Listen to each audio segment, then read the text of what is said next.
And so a happy deal about a delivery system doesn't translate into happy users. Uniformly,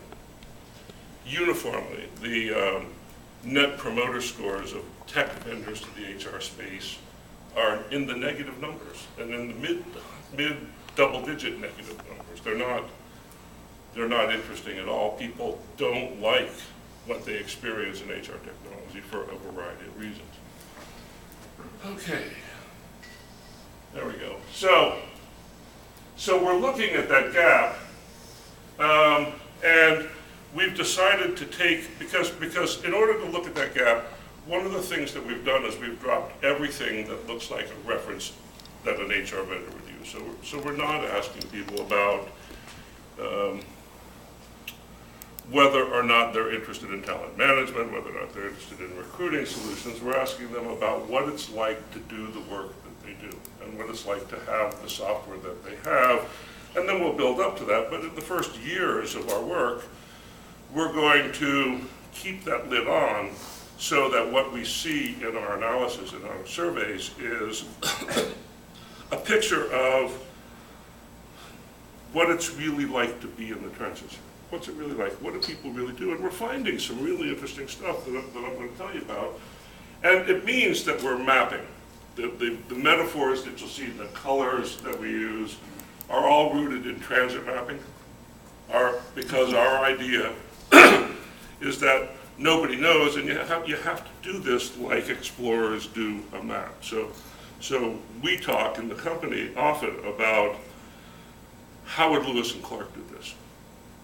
How do you go to a great big giant empty space and explore it? And so the way that you do that is you get a little bit of clarity, you come back, you solidify the work, and then you go out and you get a little bit more clarity, much the way that you do when you're building a startup. Let's do the next one. So I've been doing this forever. I want to draw your attention to this particular picture. One of the things that we do a lot of at Key Interval is help international companies come to the American market. This map is a picture of the United States done by somebody in the UK. And this is generically representative of how my British clients see the United States market. They have more United States clients see European markets. Yeah. Peace. It's exactly the problem. This is also the way that product designers in HR technology see HR. And it's precisely the way that people who are practitioners in HR see the design process. So part of what we want to do is create a framework that's useful for people on both sides. Our research focuses on making practitioners successful and understanding practitioners, and as a second order, that it's really interesting and useful for vendors to understand that stuff. Enterprise software. It's hard to imagine a 21st century tool that is more fascist and more micromanagement than enterprise software. Enterprise software tells people how to do it, when to do it, where to do it, and what to do. And if you have spent any time at all looking at motivational stuff, when you tell people how, what, where, when, why to do their work, they don't do it very well because nobody likes that kind of heavy-handed control. But what an enterprise software platform does is dictate process in infinite detail. Let's do the next one. So, back up one. What's happened, it's really interesting. What happens when you have enterprise software in place is people start focusing on filling out the form in the enterprise software rather than doing the actual work. And so the more distinctly you specify the inputs required from people, the less likely they are to be doing their job.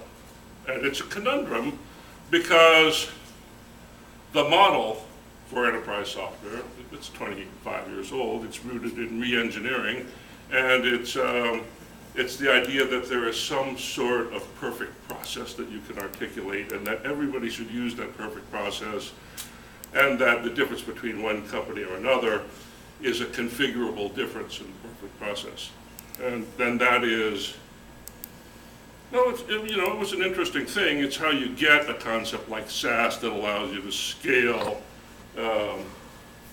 processing and scale storage by standardizing on everything. But there's this extraordinary life force that gets chewed out of the process when you standardize those things.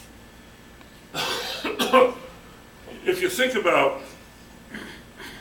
the kinds of things that people are bringing to market now, you should be able to fairly quickly see that what constitutes innovation in enterprise software today is little tiny increments of progress. And that's because we've run out of things to automate.